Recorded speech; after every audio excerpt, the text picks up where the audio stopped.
We're back at Stern Tao, and we've got Kenny on the horn. Strawberry locks flowing. Maybe he's using Nutrafol. Oh yeah. He's got a hymn subscription for sure. 100%. Hello, everyone. Welcome back to And Just Like Yap. I am Andy. I'm Caroline. And we are back for episode 5 of this 4th season of Industry. And it is another doozy, y'all. Let's get into this episode. We are at an elite private school, sitting in a car, and it is Eric and his ex-wife Candace, and they are having an argument.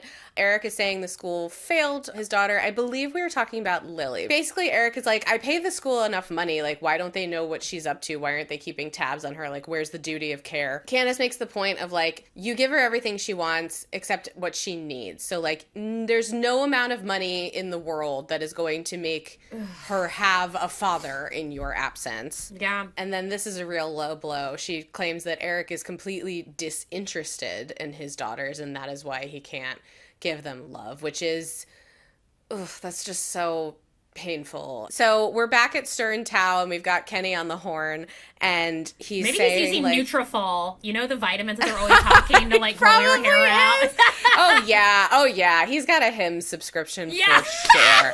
100%. Telling them like, hey, Tender's stock is up another 7%. It does not look good for Stern Tao's short. Basically, he's saying like Morgan Stanley have decided to like publicly show everybody like Tender is gonna have steady growth, is gonna be continually going up because users are using this new app and they love it. And we find out that in order to protect their short position, Kenny has been authorized by Harper to liquidate their other positions, which those are the ones that Kwabena had set up. And he was like, those are the only ones that were making us any money. Like, how dare you just make that choice without telling me? Harper is trying to defend her decision to liquidate Kwabena's position. So he's pissed. Eric wants to like just get this over with. Are you margin calling us or not? Meaning in layman's terms, like, is this over for us? Like, do we need to just like liquidate our full position that we have on this short and just get out? Is that what you're telling us? Kenny is like, lose the tone, my dude.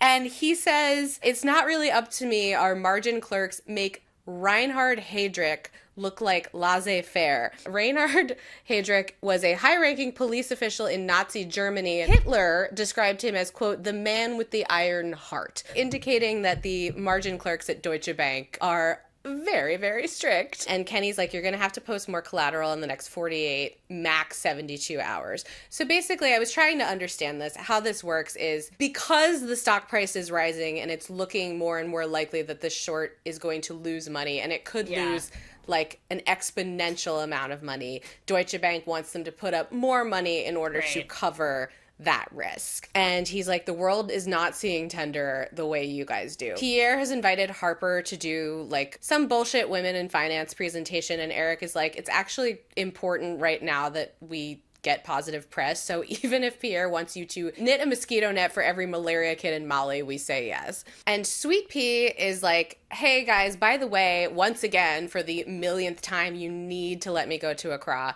and speak to Tender's CFO in Africa. Harper decides like it's worth it because Sweetpea's invested so much time and energy in this. I will travel with her. And then we see Harper get a phone call and leave the room. While she's gone, they're confirming for the audience that Jim Diker did indeed die. The way this is being framed legally and in the public eye is that Rishi sold Jim the drugs, and now Rishi is facing manslaughter charges because Jim died. Harper is getting this call. We do not know who it's from. And we hear Kwabena say, I know someone who isn't me has on occasion frequented the Onion Router. Are you aware of what the Onion Router is? No. Okay, so I looked this up. The Onion Router, which is also known as Tor, the Onion Router, it is free open source software that provides online anonymity by routing internet traffic through a worldwide volunteer-operated network of relays, i.e. it is software that people use to go on the dark web because it keeps you anonymous. Kwabena's philosophy on this is like, it seems weird. I don't know much about buying coke on the dark web, but according to him, it's weird that coke that you purchase on the dark web would have fentanyl in it, because I guess the dark web is known for having very pure cocaine. I really don't know. If you know, let us know in the comments. Let us know, because as we've said before, we are straight-laced girlies, and also literally I thought DP'd meant dog pounded less than a week ago, so I really don't know. This whole episode, we're finding out, Whitney's not in the episode at all, but there's a lot of little breadcrumbs left that Whitney has been up to even more nefarious behavior than we think. And I'm not saying we can attribute everything bad to Whitney, but I do not think it would be beyond what he would want to do to find some guy who sells coke, point him in the direction of Jim Diker so that he overdoses, because there's no... Again, it's the onion router. There's no like direct path that leads back to Whitney. But they did mention when they were doing drugs in that apartment, the guy who was, you know, playing with the stereo was saying, this one's on me. So that conversation is happening because Harper, all of a sudden, like, her tone has completely shifted. She's gotten very quiet, very weird. She looks like she's like about to burst into tears. And Eric is like, what's up? And she just throws it away and is like, it's just my landlord about some like bills, like don't worry about it. This is when Kwabena is, they're talking about whether Sweetpea should go to Accra alone. Now, Sweetpea and Kwabena have left and Eric is having his daily club sandwich. I had to wonder, I'm like, what is their room service bill? How much is he getting like credit here? Well, he mentions later in this episode that he's paying $100,000 a month, so $1.2 million. I hope this man's smart about his money. Does he know? Eric is saying we need to pull back our gross exposure, get back inside our risk limits. And then he goes after Harper and says, how do you think your head trader felt about you liquidating his positions without talking to him first? Do you think those were the actions of a good boss? And Harper is like, how fucking dare you talk to me about being a good boss? I know. I'll say this scene, I don't know how much of a Mad Men person you were, but this is when I like fully realized this is Peggy Dawn. And this is basically the suitcase that like one of my favorite episodes of Mad Men. It's like we're getting the like one-on-one of these two and like getting into like the nitty-gritty of this strange relationship, but it's like it's so clear that these two have like a very platonic yet very toxic relationship with each other, much like Peggy and Dawn. So it's like it's fascinating to see this dynamic continue to play out in the episode. Yeah, absolutely. That's a good parallel for sure. Eric is like, don't get mad at me for like not letting you do more risky things in order to get us money. Like, I've given you enough. The $10 million that I put up is basically already gone. He said it's already on the pyre because it looks like everything's going to go very badly with this short. Yeah. And Harper fires back, you think if you leave your girls money, they're going to love you. Yikes. That's why not just stab this man? Like, my God. Again, we don't know exactly what's going on with Harper, but there's clearly something more at stake than just what's going on with the fund. I think one of the most interesting things about Harper and Eric's dynamic is that you can't really pin it down. A father-daughter thing going on, a friend thing going on, a Eric thinks he knows better, Harper thinks she knows better thing going on. So, like, you can't quite put your finger on, like, what the fuck's going on with them. And it's like also, I think for both of them, like they're just kind of reckless. Like there's no limitations to their actions. So it's like they're acting constantly in a place of like risk and chaos and putting everyone at risk, but not really caring about that. We see that Eric, he goes out on the balcony, and at first I was like, please, I can't watch another man jump off a balcony right now. I'm already still upset. Not today. Not today. And we see that he's about to call Lily. I also love that Harper's still in his phone. Harpsichord. I know. And then as he's about to call his daughter, whoever the fuck Dolly Hotel Girl shows up. Dolly Hotel Girl gets on the phone and is like, are you coming downstairs? And Eric is like, don't call me. So ominous. We'll see what happens there. We have made it to Accra, And Kwabena and Sweetpea are heading to their hotel. Basically, she's explaining, here's what's going to go down. I've already mapped out all of the itinerary. Yeah. This is like if you and I took a trip, I would just be like, I'm here, ready to enjoy whatever it is Caroline has planned for us. Kwabena immediately belittles her and is like, all right, Erin Brockovich. And Sweetpea immediately fires back because she is not to be fucked with on this trip. And goes, I'm very happy to not see you for the duration of this trip. They physically go their separate ways. We are back at Stern Tao headquarters, and Eric doesn't realize what's happening and is like, did you take the night to come up with an apology for what you said to me last night?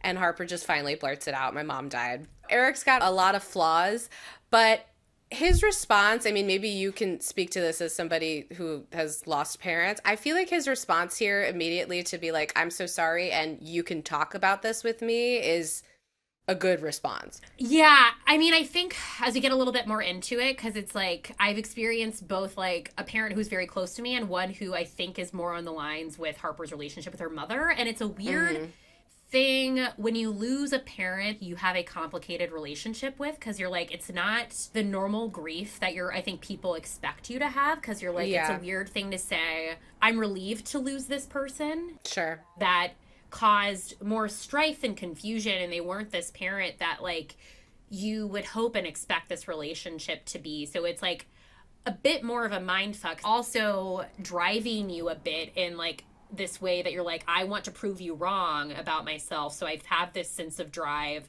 because you expected nothing of me. So now I feel like I have to go 100% in that direction to show you that, you know, I was able to achieve this. And Harper goes through exactly what you were just describing of like, I don't have a straightforward way of speaking about this. I don't know how I feel. And she said, my mother was awful to me and she fucked my brother up to the point of him being incapable of loving me. And his love is all I really remember. Eric asks her what else she remembers. And she says like hatred. This has been mentioned in previous seasons. And also there was that whole arc of like, Harper going to meet her brother, and they have a very complicated relationship because of Harper's mother. I think it's also like even harder to unpack because I think people are like, how can you say you've had a bad mother? Because like mothers are like inherently supposed to be these like loving figures and caretakers. It's harder, I think, inherently for people to believe you that your mother was bad. Yeah, I get what you're saying. And then this was, oh man, this was bleak. She said she fell down the stairs running for an Amazon delivery, and then she died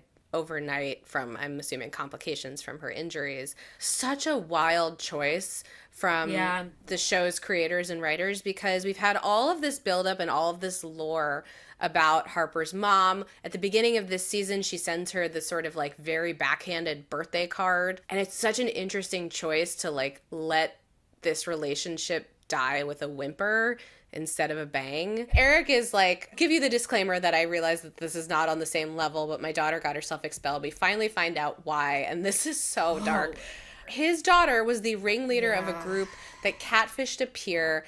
They like convinced this girl that they were a boy, made her travel for a date, made her dress very provocatively considering how young she was, and then they took pictures of her when nobody showed up, and he says it was meticulous fucking cruelty. It makes me think here like almost like father like daughter. I mean, like, look what you just did to Bill Adler, you know, like where do you think she got this from? I know. I wrote a note saying like, imagine swallowing cut and dry evidence of your failure as a father, of just like, it's like, and it's like what Candace sort of says, you think this stuff doesn't affect them, like how you are, and they are absorbing all of that behavior. They take all of this in. Kids are sponges. This is part of the reason why I can't have one, because I just don't, I can't have a small creature around that's just taking in everything I'm up to. And then Eric really gets into the core of what's going on, is like, my relationship with my kids should be celestial, but like, I don't feel like being around them. They don't hold my interest. This is a guy who operates on like, what's the next thing? What's the next thing? Like, he needs to be like captivated by whatever it is that he's chasing. He needs the stress of it. That's why he and Harper are so alike. And he's like, they don't hold my interest. And he said it feels like a betrayal of something very ancient, and that his kids don't make him feel substantial. And tearfully, Harper says, well, they really should. And she says, I had pictured in my head so many times what it would be like to confront my mother again in person and see her.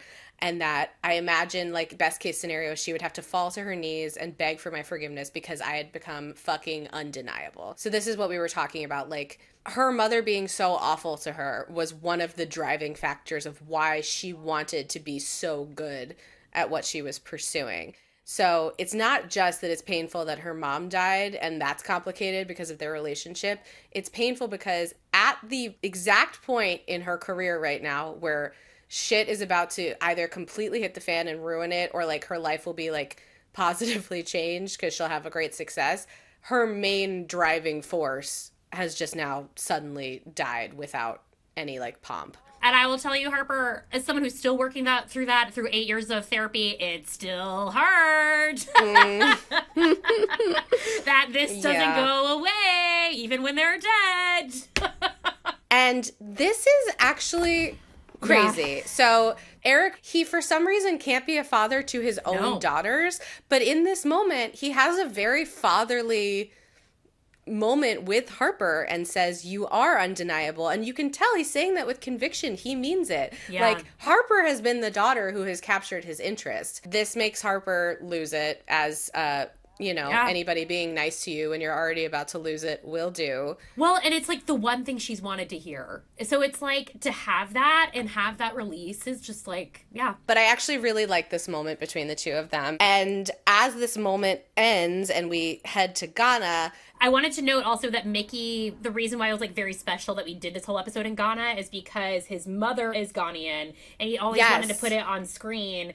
So, but what was interesting is that they couldn't film in Ghana, so they filmed in South Africa. So they had like 3 days to make this look like Ghana. Sweetpea arrives at Swift GC and already, like, the literal writing on the wall here does not belie that things are going to be what we think, because look at how many different businesses are on this window. And she goes in and is like, I'm looking for the office for Swift GC, and the receptionist just keeps telling her it's over there, which is literally just a bunch of postal boxes. She bribes him with some money and he gives her a phone number, but that she calls and immediately she gets kicked to, once again, the Dublin call center with that Enya hold music. Sail away. This is very ominous. Like, why is this a dead end? Why is there no actual office for this company? Kwabena, who is just on a reluctant vacation. Well, I read an interview with him in Hollywood Reporter, and it's like interesting. His vibes are like he keeps the work more separated, like of church and state versus the other characters. So there's a little bit more of a like whatever to this. Like, he's not as like, this isn't his life or death, sort of. Like, he doesn't need this to succeed. Well, he even says that to Harper, like, when they're on that, like, date. He's like, we need to have, like, separation of church and state here. But I will say, along with this being a great highlighting episode for Sweetpea, which is a character I already loved, this is a great episode for Kwabena as well. And I really, really became so fond of this character. So they're at Tender in Ghana, and Tony Day is keeping them waiting for 2 hours. We knew this was going to happen. Yeah, exactly. So it seems like he's blowing them off. Tony Day then comes downstairs, I'm sure when he thinks it's safe and they have left, but Sweetpea is like a dog with a bone and she's not gonna let it go, and she runs up to him, she recognizes him and is like, I'm from Moston Asset Management. So we know that she lied and is there under false pretenses. I'm kind of shocked that she's using her real name. They go upstairs and they're having their meeting, their long-awaited meeting. Sweetpea continues to dig and she's like, you have like such an interesting variety of local acquisitions, like text to pay. What brings them all together? What's the unifying principle there? And this is where Tony starts to realize like something's off about this. And instead of answering her question, he's like, what other businesses are you looking at? And tries to call her bluff. Sweetpea panics for a minute and looks at Kwabena and he says, Fan Milk, I looked this up, a leading manufacturer and distributor of frozen dairy and juice products in West Africa. He also mentions MTN, which is Africa's largest mobile network operator. Like, think the Verizon of Africa. Yeah. Sweetpea's like, they're safe investments. We don't like risk. When Tony is like, oh, well, that's pretty dull that you're just going after, like, the ice cream company and Verizon. And Sweetpea has learned both the hard way and the less hard way that men in power respond to being flirted with by an attractive woman. And so she uses one of her powers, I know, and she says, you can just call me, like, if you just feel like talking. And she thinks that this is going to work out in her favor, and it gets so much darker. She says she reversed image searched this ridiculous check picture and found this other article. And she says the curious detail about this article is that the person who did this deal about Tinder acquiring Swift GC was a lawyer. It's a $50 million deal. Why would you just have like one lawyer doing this? They head to meet said lawyer, and he says that his name is Lawyer, and he says that it's common for the area. And Kwabena, of course, makes a joke like, by example, I was christened Dogfucker Bannerman, which everyone thinks is awkward, and Sweetpea even says, ugh. I know. And Sweetpea is starting to question this guy, and he's like, do you have a lot of experience in doing other $50 million deals? Also, like, this office looks very modest. Definitely does not look like an office that handles deals of this size. So the reason why like Ghana is significant here is because Ghana is one of the fastest growing fintech markets in the world. So there's a lot of mobile money use. Basically, a lot of people in these countries don't have like their cash in banks. It's like all on like mobile. So there's like big remittance flows, volatile currencies, and weak traditional banking, which makes it perfect for neobanks, FX trading, and cross-border payment companies. So yeah, it makes sense that this is the location that Whitney would have chosen to do a lot of these business deals. And then the lawyer gets offended because Sweetpea is like, and so how much were you paid to do this giant deal? And he says, I've been nothing but polite, and that is not a polite question, and essentially kicks them out of the office. So Kwabena, once again, is like, things are done differently here, and it doesn't mean that they're done incorrectly. They're just done differently. We're in a different country. And Sweetpea is like, you can drop this whole bullshit, like, prodigal son gimmick. Like, how much do you actually know about where we are? Like, I know that this is where you're from, but you said earlier, like, you used to come here a lot, and now you never come here. So, like, what do you actually know about? And he says, I know about alcohol. And so they end up at a bar. She's like, you're right. This is probably a distraction. And she says, the reason it matters to me is because my energy is a finite resource, and I've put all of it into this. That really resonated with me as a woman. Yeah.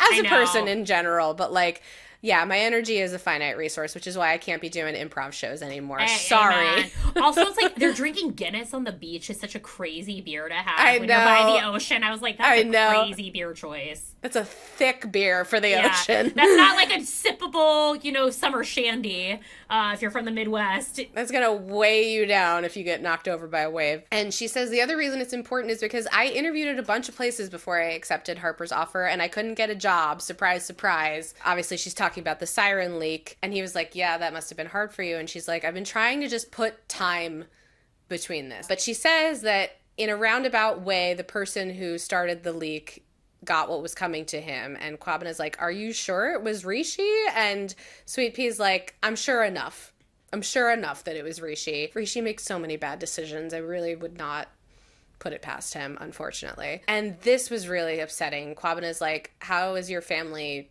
dealing with this?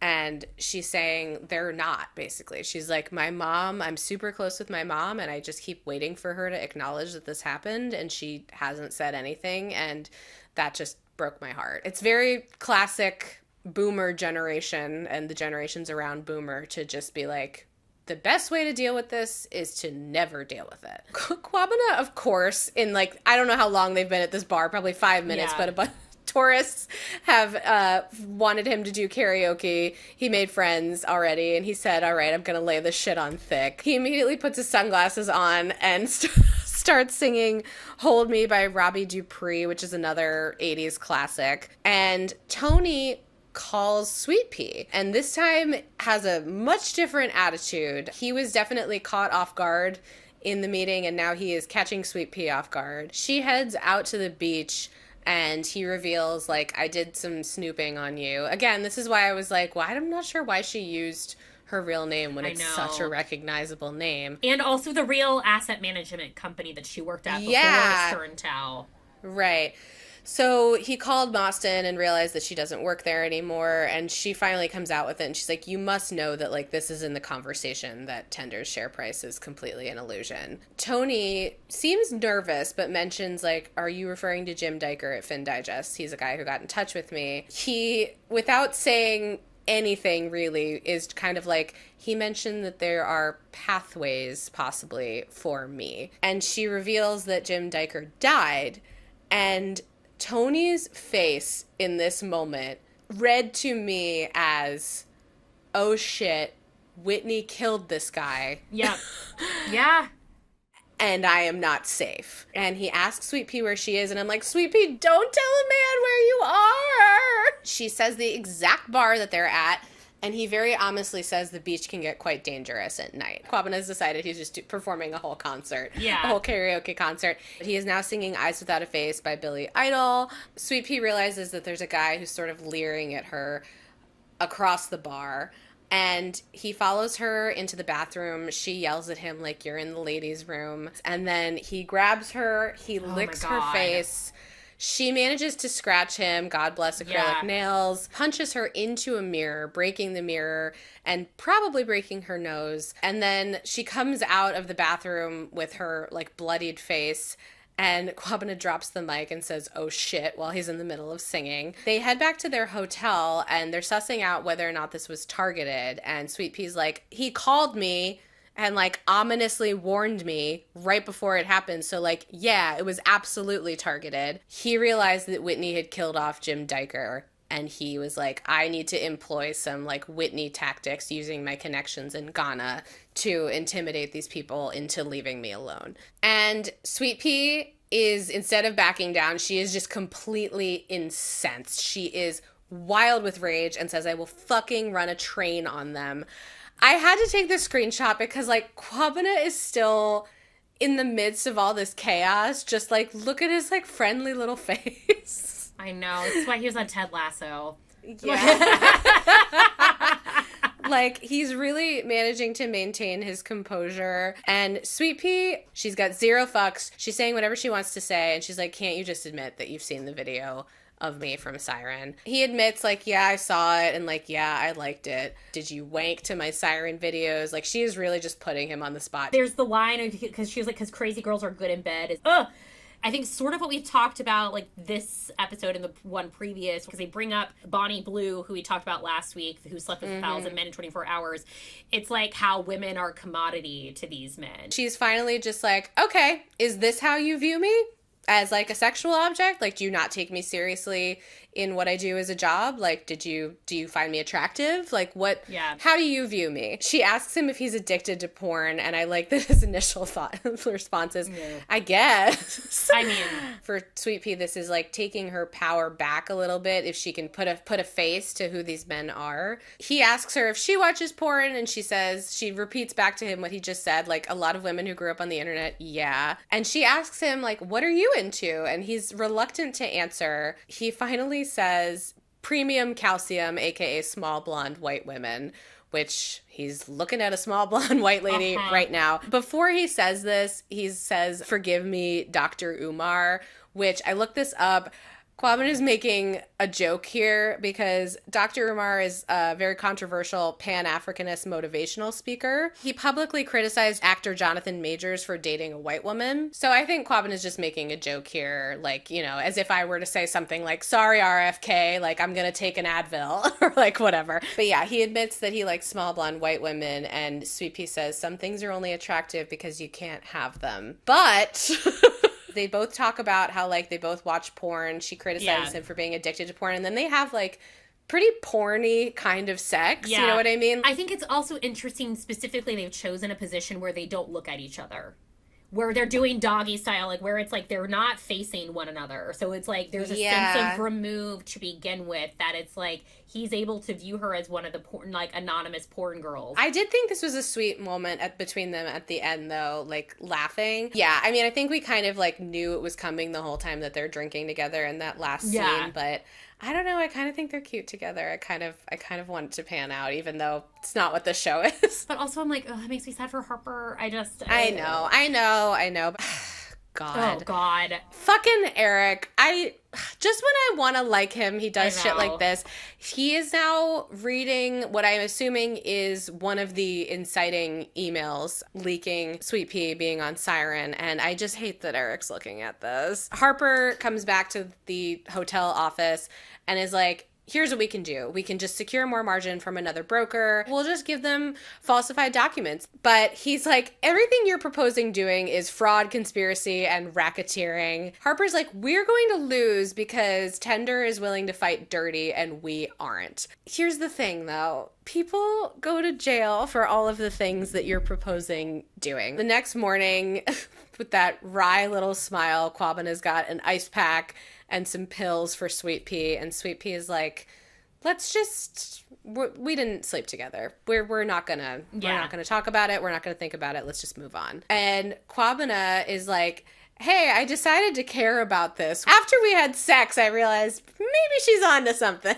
He said, apparently Tender acquired SwiftGC from Gold Salt Media, which is this big media conglomerate that owns a bunch of companies. And Sweetpea, I love this immediately, is like, I knew that. Basically, Kwabena is like, I have a connection to the daughter of the guy who was the chairman of Gold Salt Media. So they go see Mrs. Mensah, and she says, like, the whole thing with SwiftGC is really more of a real estate dispute, which is really confusing because, as we just saw, there was no real estate. It's a postal box. And Sweetpea is like, but Tender paid $50 million for SwiftGC, and Mrs. Mensah immediately bursts out laughing and is like, what are you even talking about? Like, if there were $50 million in question, like, it would be a bloodbath. Like, we'd all be trying to, like, kill each other for that money.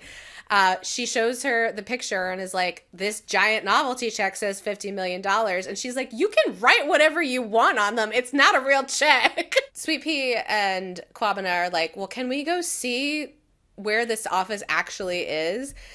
They go into this building. It is clearly an abandoned building. The only people in there, in this giant room, in this decrepit building, are these two security guards who are like, what are you doing here? And they only say, like, we're here because of squatters. So we're basically just here making sure that nobody tries to live in this big, empty, decrepit building. But they're also there to answer and hang up the phone. Sweetpea calls the number of SwiftGC. It rings at that desk with the security guards. They pick it up and they put it back down, and she immediately gets Orinoco Flow Dublin call center on hold. And Kwabena's like, what are we even looking at? And she's like, it is a facade. Yep. And they call Harper and Eric, and Sweetpea is beside herself. She's like, the thing is nothing, the thing is nothing, the thing is nothing. Yep. And they're like, what are you talking about? And she has figured it out. She has had the light bulb moment. Basically, Tender kind of made up that they were doing well financially, and the reason why nobody can tell is because they just keep moving this fake cash around. So they say that they're doing well, they've got all this cash flow, but then where is it? Oh, well, we just bought this thing for $50 million in Africa, so that's where that money went. So basically, it's all just nothing. It's literally just a number that's in your bank account that you move around. So it can kind of be nothing as long as you just say it keeps moving around. Kwabena refers to this as a Potemkin village. This is really fascinating. Potemkin was a Russian statesman and nobleman who was also hooking up with Catherine the Great. He was supposed to colonize Crimea, but he ran into budget issues and, like, was not successful. So when Catherine the Great came to visit, in order to impress her and make her think that he had done a good job, he set up fake villages, like, along the river she was traveling on, and would just, like, basically set up, like, a fake little, like, Disney village and have a bunch of, like, animals and, like, people being like, bonjour, bonjour, we're here. And then, like, as she would move down the river, they'd try to, like, get ahead of her and, like, move. So that's why he says it's a Potemkin village, meaning it's a complete facade. And Harper is catching on now and is like, if the money's always moving, hot footing from one acquisition to another, you don't know that it's not actually there. And he's like, they probably just didn't think anybody was going to be bold enough to actually do the legwork of knocking on the door. And I love this. Sweetpea is so excited. She's like, I knocked on the fucking door, bitch. Eric is taking all of this in and then has a moment where he just whispers to himself, the thing was nothing, and realizing. And then Sweetpea mentions like her interactions with Tony Day, and they're like, wait, he wants to be a whistleblower. Harper says, unfucking believable work, Sweet Pea, and I love this. She says, yeah, I quite agree. Like, she is feeling herself, and I'm so happy for her. Like, this woman needed a win so badly. I know. Other than the fact that she's having trouble getting hired other places, the reason she's a dog with a bone is this is her chance to prove to herself and everyone else, like, that is not what defines her. What defines her is that she is smart and aggressive and good at what she does. Harper is like, here's what we're gonna do. I'm gonna go to Pierre's Women in Finance thing, but I am gonna talk about this. And the reason it'll work, even though we don't have Tony Day as a whistleblower yet, is because we finally have a compelling story to tell. We don't need to have all of the evidence laid out. As Eric told her in previous episodes, you just need to be able to tell a good story for long enough to compel people to take their money out of tender so that the stock price will go down. Then we look at this sweet doggy. I know. I was like, how dare this show? The show is so stressful. How dare you put in the most beautiful Great Dane, this sweet little horsey. But they call Burgess. Because he's the big dog. Yeah, they call Burgess and start to lay out for him who they are and what's going on. And he was like, do you think that Jim was actually right? And Sweet Pea's like, he was more right than he knew. So they're going to try and get Burgess involved to, like, lay this pathway for Tony to see if they can protect him and get him to come out publicly. Sweet Pea comes in.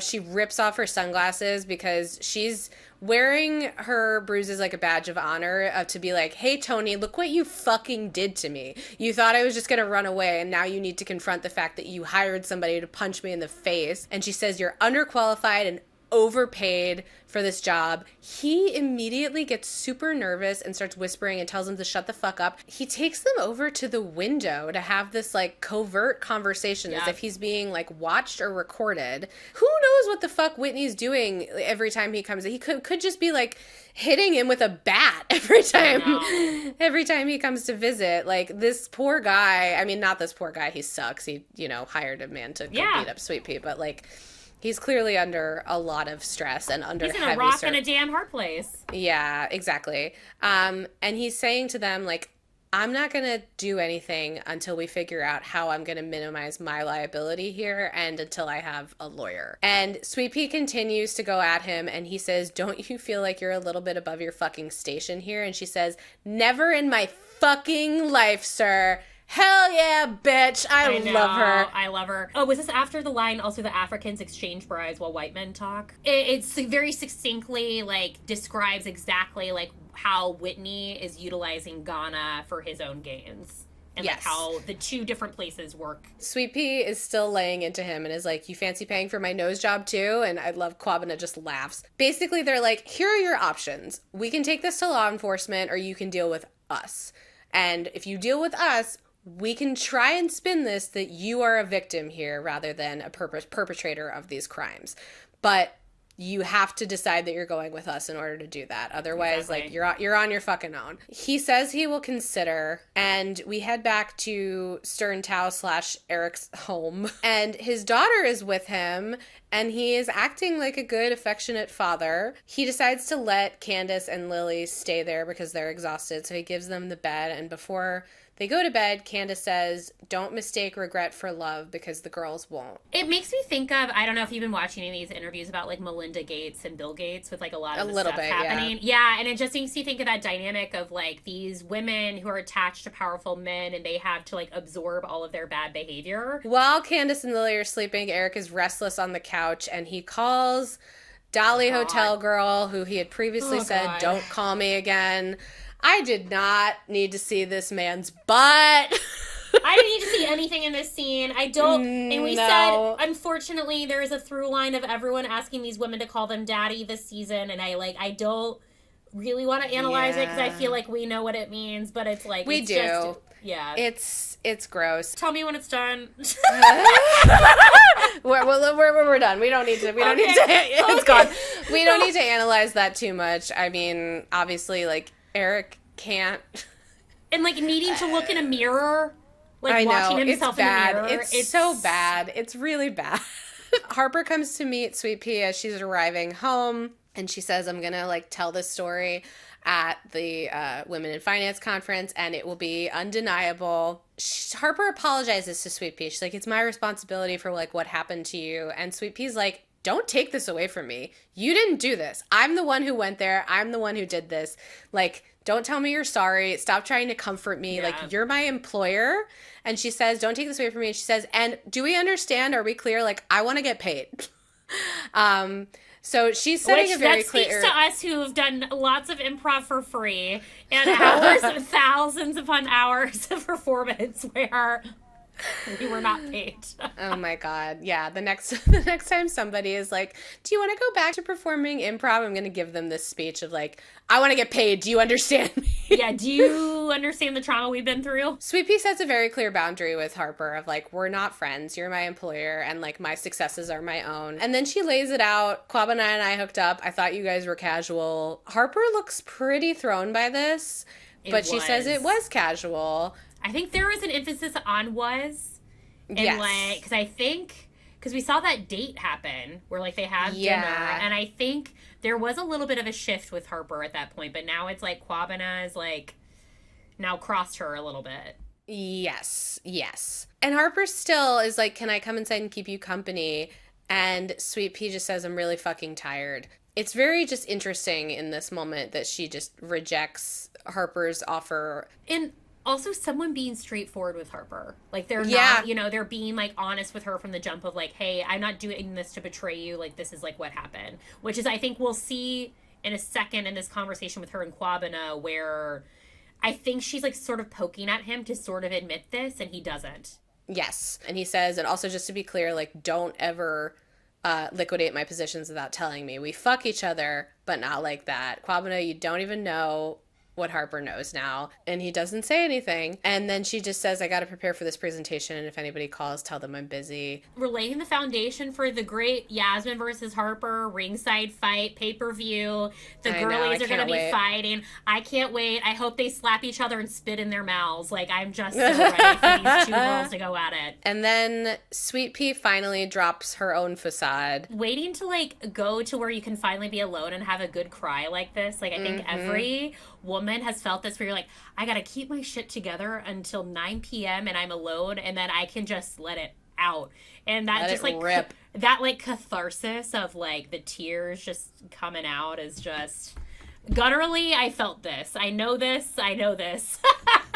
Yes, I also very gutturally felt this as well. I will say the only drawback of Zoloft is I can't quite get to this place anymore. And like it's for the best, but like, oh, I do miss like an earth-shattering cry. As someone who was like openly weeping at the Academy Museum last night when Diane Keaton came on the screen, I just like don't know. That's why like a lot of like SSRIs like stress me out because it's like I want to be able to just like cry like I cry. So the thought of like not being able to feel that's scary. I don't know what's gonna. I understand it's like trust me. If the circumstances are dire enough, I can get there. I just can't get there at the drop of a hat the way I used to be able to.